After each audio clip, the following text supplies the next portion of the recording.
What's the meaning of Chancery?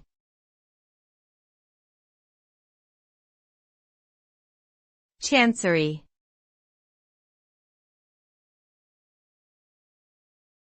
Chancery.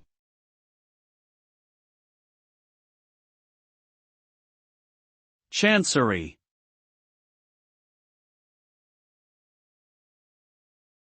Chancery.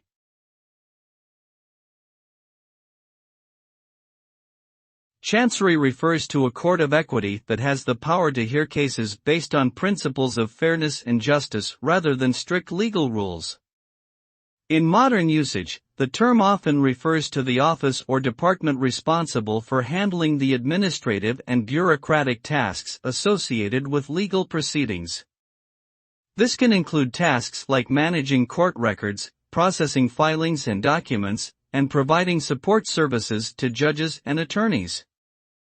Overall, Chancery represents an important aspect of the legal system that helps to ensure a fair and impartial administration of justice.